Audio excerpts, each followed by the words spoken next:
Tem várias bombas que estão aí pululando, né? Que agora a gente vai descobrindo, né? Essa aí a gente já conhecia, já era conhecida na época que a imprensa noticiou, se apontou, né? Essa ideia eleitoreira do Bolsonaro. Não foi a única, aliás, né?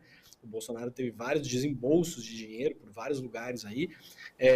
Vamos lembrar que a Codevasf, que é a empresa estatal aí que está assombrando o governo Lula, ela é a herança disso também, né? A gente publicou, como jornalistas, publicamos várias notícias na época, mostrando, inclusive, como tinha depósitos de tratores parados. Isso aí foi uma coisa que repercutiu bastante também.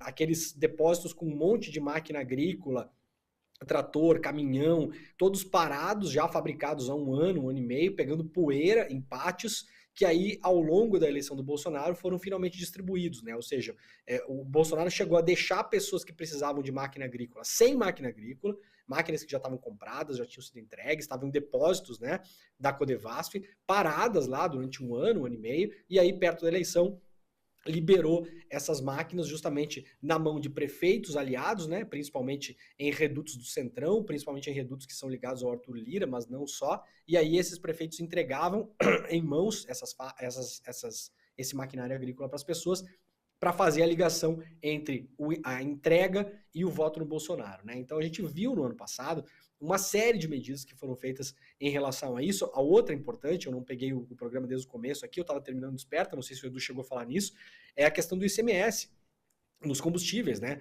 Agora, até o mês que vem, o governo brasileiro vai ter que tomar uma medida em relação ao preço dos combustíveis, porque tem uns cálculos rolando na praça aí, do que falam em aumento de 13, 14, 15, 16% no preço da gasolina só pela volta do ICMS e dos impostos federais que foram tirados pelo governo Bolsonaro, e todo mundo sabia que aquilo não era medida de longo prazo, aquilo era uma medida para ganhar a eleição, não ia durar, acabou machucando muito as contas dos estados que sobrevivem basicamente de ICMS.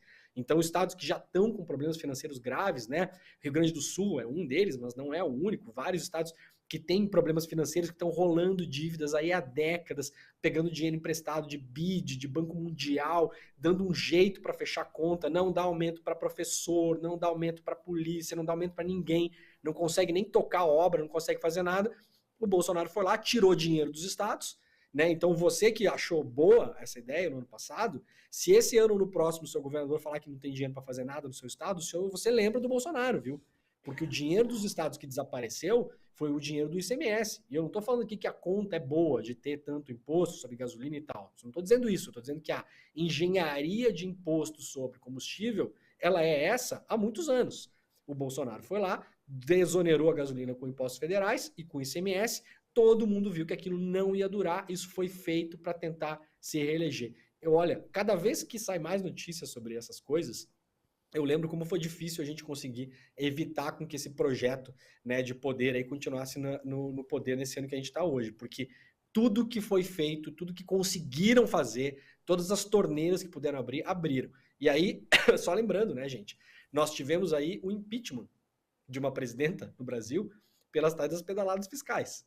As pedaladas fiscais, para as pessoas que não lembram, era basicamente você pegar fiscalmente, né, dinheiro dos bancos estatais, entre eles a Caixa Econômica Federal, que é objeto dessa investigação agora, do UOL, né, e você jogar para o ano seguinte, ou seja, você pedalar de fato o governo federal voltar dinheiro para os bancos públicos. Não era roubar o dinheiro, não é sumir com o dinheiro, não é fazer... Isso que aconteceu agora no governo Bolsonaro, na Caixa, está sendo considerado um dos piores rombos da história do banco. A Caixa tem 160 anos. Então, assim, isso aí Edu, isso aí, a pedalada perto disso aí é o troco de bala no mercadinho da esquina. E aí, o que aconteceu com o Bolsonaro, com o senhor Paulo Guedes, com o diretor da Caixa aí, Pedro Guimarães? Absolutamente nada. Então, já vivemos em um momento no Brasil, né, em que o presidente caía por muito menos, né? Não, perfeito, perfeito. E, novamente, a gente quer ver isso como exemplo de justiça, de punição, porque senão o que vai acontecer agora no final desse mandato, no final do próximo mandato do próximo presidente ou presidenta, no final do outro? Isso vai virar o padrão. Isso vai virar o padrão, porque Bolsonaro fez um absurdo, um crime na cara de todo mundo. E aí agora é aquela história que a gente vai definir, pode ou não pode? Porque se a resposta for pode, você pode ter certeza, seja de direita, de esquerda, porque no final das contas quem está no poder quer se reeleger. Independente de ser direita ou não vamos ser ingênuos de imaginar, como o cara é de esquerda, ele não vai cometer algo que é tão imoral como isso. A luta ali é pelo poder, Vivian. Se nada for feito em relação a esse roubo, assim, histórico, inédito, que nunca aconteceu um negócio desse, que Bolsonaro fez, do dinheiro de todo mundo, isso vai virar padrão. Vai virar padrão. E o problema é que toda vez que fizer, quem paga essa conta somos todos nós.